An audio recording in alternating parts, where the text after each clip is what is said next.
완도와 더불어 함께하는 완도 주사랑교회.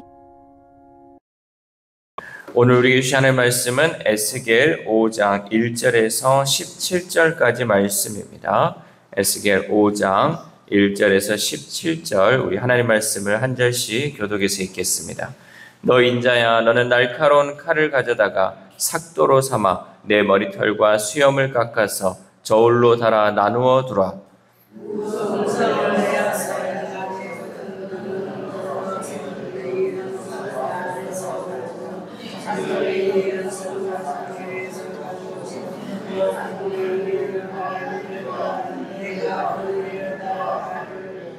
너는 토록 중에서 조금을 내 옷자락에 싸고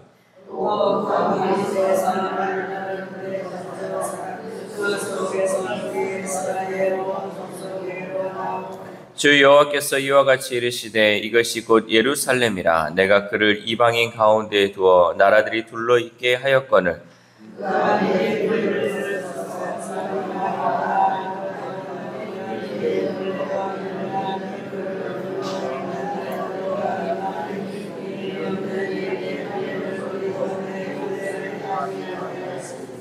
그러므로 나 주 여호와가 말하노라. 너희 요란함이 너희를 둘러싸고 있는 이방인들보다 더하여 내 율례를 행하지 아니하며 내 규례를 지키지 아니하고 너희를 둘러있는 이방인들의 규례대로도 행하지 아니하였느니라.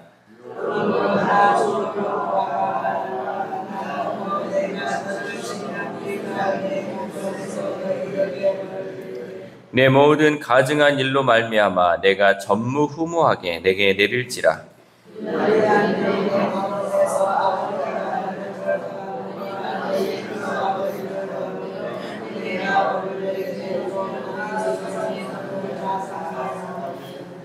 그러므로 나 주 여호와가 말하노라. 내가 나의 삶을 두고 맹세하노니 네가 모든 미운 물건과 모든 가증한 일로 내 성소를 더럽혔은즉 나도 너를 아끼지 아니하며 긍휼을 베풀지 아니하고 미약하게 하리니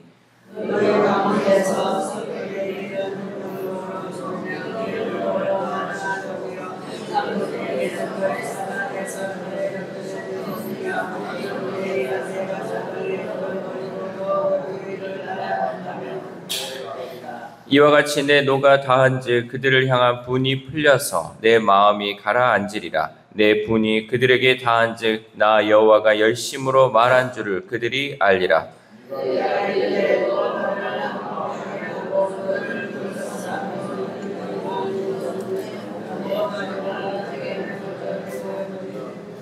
내 노와 분과 중한 책망으로 내게 벌을 내린즉 너를 둘러싸고 있는 이방인들에게 네가 수치와 조롱거리가 되고 두려움과 경고가 되리라. 나 여호와의 말이니라.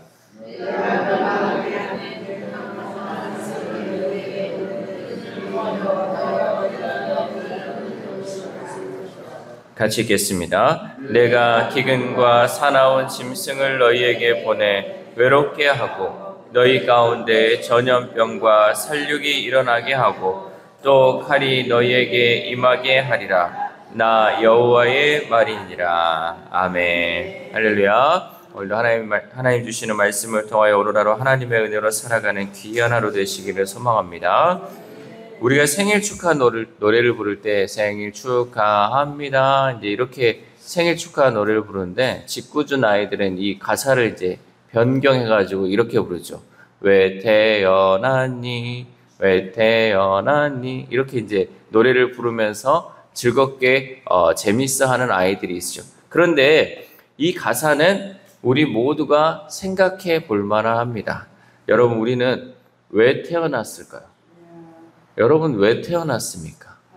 우리는 빛과 소금이 되어 세상에서 하나님의 이름을 영화롭게 하기 위해 태어났습니다. 내가 왜 태어났냐라고 여러분 물은다면 나는 세상의 빛과 소금으로 하나님의 이름을 영화롭게 하기 위해 나는 태어났다. 이것이 우리가 확실한 우리의 사명, 부르심이라는 것을 우리는 깨달아야 한다는 거죠. 그런데 우리가 이런 목적대로 살아가지 않으면 하나님께로부터 너는 도대체 왜 태어났느냐? 라는 질책을 듣는 그 처지로 전락할 수 있다라는 거죠.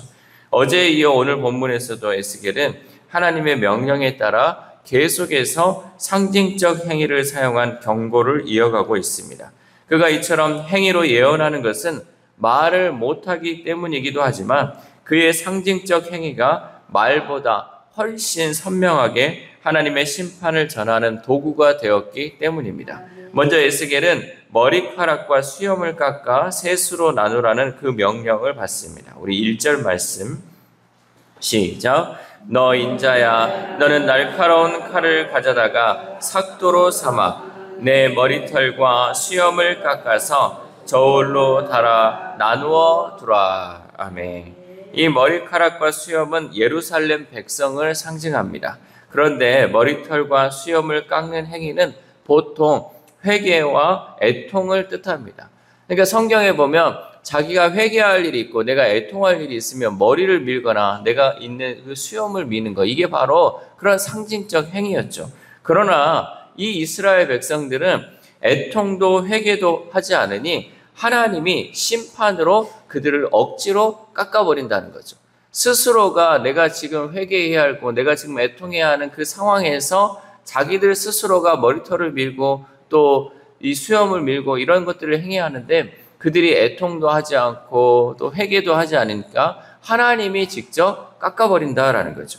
그래서 하나님은 에스겔에게 머리털과 수염 3분의 1은 불사르고 3분의 1은 칼로 치고 3분의 1은 바람에 흩으라고 명령하셨습니다. 이것은 이스라엘 백성들이 전염병, 기근, 전쟁, 포로 등으로 철저하게 멸망당할 것을 의미하고 그것은 12절에서 이렇게 말씀하고 있죠. 우리 12절 말씀 시작. 너희 가운데에서 3분의 1은 전염병으로 죽으며 기근으로 멸망할 것이요 3분의 1은 너희 사방에서 칼에 엎드러질 것이며 3분의 1은 내가 사방에 흩어버리고 또 그 뒤를 따라가며 칼을 빼리라. 아멘. 그러니까 하나님께서는 그 3분의 1은 어떻게 하고 3분의 1은 이렇게 하라고 했던 그 의미가 결국은 이렇게 심판받을 백성에 대한 것들을 상징적으로 표현한 것이죠. 스스로 참회하며 눈물을 흘릴 때를 우리가 알지 못하면 나중에는 다른 사람으로 인해 혹은 하나님의 심판으로 인해 피눈물을 흘릴 수 있다는 사실을 우리는 잊지 말아야 돼요. 그러니까 내가 기회가 되고 내가 때가 되었을 때 내 스스로가 애통하고 회개하고 하나님 앞에 겸손히 나아가지 않으면 다른 사람으로 인해 우리가 그 피눈물을 흘릴 수 있다. 또 하나님의 심판으로 인해서 피눈물 흘리는 그 순간이 올 수 있다라는 것을 잊지 말아야 합니다. 또한 이스라엘의 사명은 이방 민족들 가운데 하나님의 영광을 드러내는 것이었어요. 하나님이 왜 그 미약한 이스라엘 백성들을 선택해서 그들을 세워주셨습니까? 바로 이방 나라들 가운데 하나님의 영광을 드러내기 위해서 그들을 세워주셨어요. 세상에 빛과 소금의 역할을 감당하게 하셨다라는 거죠. 우리 5절 말씀 시작. 주 여호와께서 이와 같이 이르시되 이것이 곧 예루살렘이라. 내가 그를 이방인 가운데에 두어 나라들이 둘러있게 하였거늘. 아멘. 그러나 이스라엘 백성들은 이방 민족들보다 더 악한 행동을 하였습니다. 그러니까 이방 나라들 가운데 이 이스라엘 백성들이 우뚝 서게 했는데 이 이스라엘 백성들은 그 하나님의 뜻, 하나님의 목적을 잃어버린 채 다른 민족들보다 더 악한 행위를 했다라는 거죠. 우상 숭배하지 말라 그랬더니 더 우상 숭배하고 세상 것을 섬겨나갔던 그들의 모습, 가증한 모습을 보여주고 있었다는 거죠. 그래서 하나님은 예루살렘에 전무후무한 벌을 내리셨습니다. 우리 8절에서 9절 말씀 시작. 그러므로 나 주 여호와가 말하노라. 나 곧 내가 너를 치며 이방인의 목전에서 너에게 벌을 내리되 내 모든 가증한 일로 말미암아 내가 전무후무하게 내게 내릴지라. 아멘. 이스라엘의 보호자 되셨던 하나님께서는 이제는 이스라엘의 대적이 되셔서 친히 그들을 치실 것이라고 말씀하셨다는 거죠. 하나님은 우리의 보호자가 되셔야 하는데 그들이 얼마나 하나님 앞에 악을 행했는지 하나님이 이제는 그들을 치는 자, 그들의 대적이 되겠다라고 선포하셨다라는 거죠. 유다 백성들은 자신들이 바벨론보다 더 약해서 그들이 망했다, 멸망했다라고 생각했습니다. 그러나 그들이 망한 것은 회개하지 않고 죄의 길에서 돌이키지 않았기 때문입니다. 하나님의 말씀대로 살아가면 하나님이 그들을 보호하고 지켜주실 것인데 그들이 말씀대로 살아가지 않아서 하나님이 이방 나라들을 들어서 그 이스라엘 백성들을 치게 하셨다라는 거죠. 우리도 공동체가 어려움에 처하면 지도자의 잘못이나 어떤 한 사건으로 탓할 것이 아니라 우리가 하나님 앞에 범죄하지 않았는지 늘 우리를 돌아보며 조심해야 할 줄 믿습니다. 또한 하나님의 이 예고된 심판 중에는 차마 생각하기도 싫은 끔찍한 장면도 등장하죠. 우리 10절 말씀 시작. 그리한즉 네 가운데에서 아버지가 아들을 잡아먹고 아들이 그 아버지를 잡아먹으리라. 내가 벌을 네게 내리고 너희 중에 남은 자를 다 사방에 흩으리라. 아멘. 이것은 심각한 기근으로 인해서 부모가 자식을 잡아먹고 자식이 부모를 잡아먹는다라는 뜻을 의미하고 있습니다. 하나님의 심판은 이렇게까지 비참한 모습으로 나타나게 될 것을 선포하고 있다라는 거죠. 여러분 상상해 가십니까? 어떻게 아버지가 아들을 잡아먹고 아들이 아버지를 잡아먹겠습니까? 그런데 하나님의 심판이 임하면요, 먹을 것이 없어서 기근에 시달리다 보면 인간이 이렇게까지 추한 모습으로 전락할 수 있다라는 거죠. 여러분, 사람은 떡으로만 사는 존재가 아닙니다. 하나님의 말씀으로 사는 존재가 바로 인간이고 사람입니다. 그런데 우리가 이 근본적인 거, 무엇을 먹고 살아야 하는지를 우리가 알지 못하면요, 이 세상에 보이는 것, 그 먹을 것으로 인해서 우리가 살아갈 수밖에 없다라는 거죠.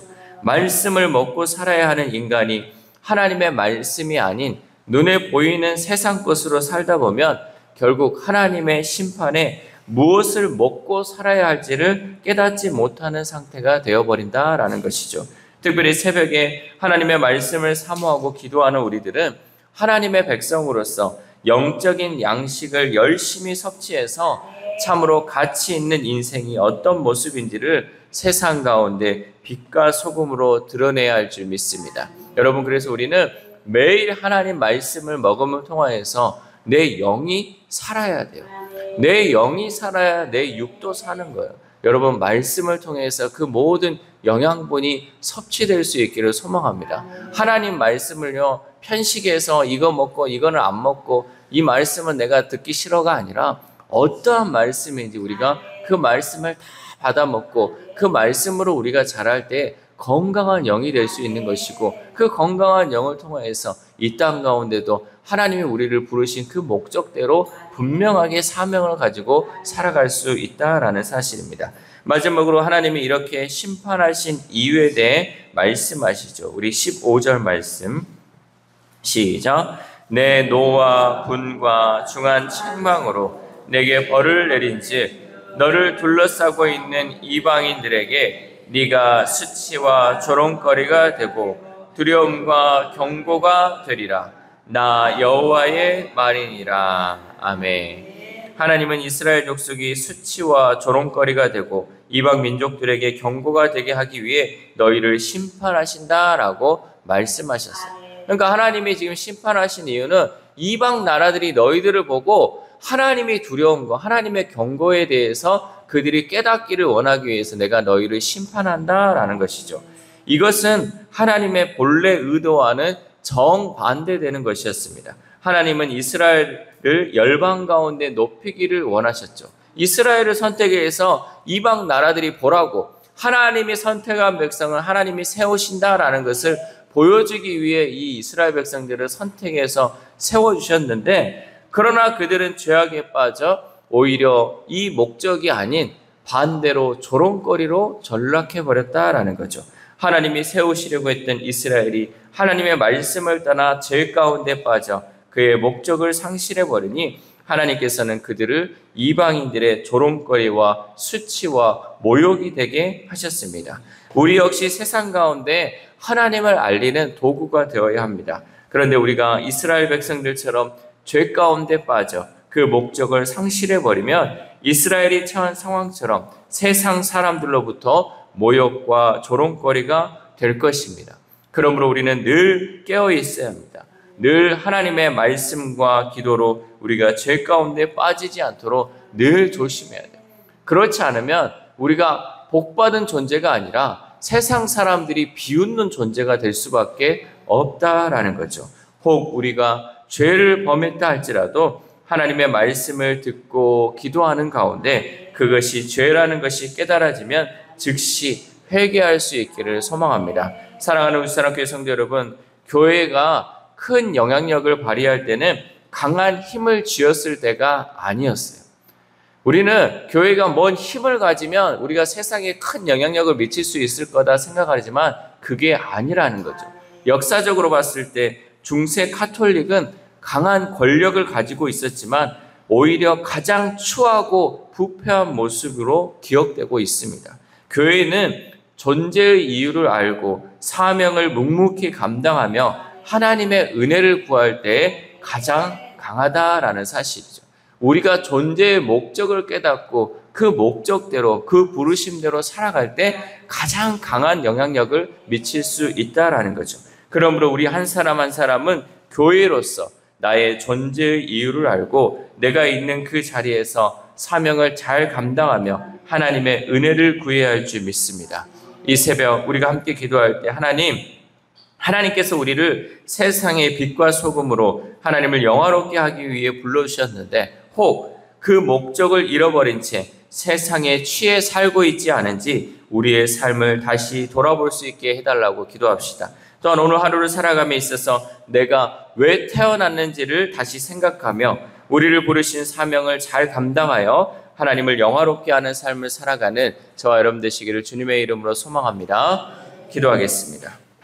하나님 감사합니다. 오늘 말씀을 통하여서 우리 존재의 목적을 다시 한번 깨닫게 하심에 감사를 드립니다. 하나님, 우리 스스로가 나는 이 세상에 왜 태어났을까? 나는 하나님이 왜 나를 이렇게 부르셨을까라고 다시 한번 나의 삶을 돌아봄을 통하여서 하나님이 나를 불러주신 그 목적을 발견할 수 있도록 도와주시옵소서. 우리를 세상의 빛과 소금의 역할을 감당하며 하나님을 영화롭기 위해 하나님 우리를 불러주셨는데 우리가 그 목적을 잃어버린 채 단지 눈에 보이는 세상 것을 쫓아가고 있었던 우리의 삶이라면 하나님 이제는 돌이켜서 다시금 하나님을 영화롭게 하기 위하여 하나님의 나라를 위해 살아갈 수 있는 우리의 삶이 될 수 있도록 도와주시옵소서. 특별히 아픈 하늘들을 위해서도 하나님 기도합니다. 그 영혼들 왜 내가 이렇게 아프고 있는지, 왜 나의 삶은 이런 것인지 하나님 늘 삶을 비관하며 살아가는 것이 아니라 하나님 존재의 목적, 하나님께서 우리를 부르신 목적을 발견함을 통하여서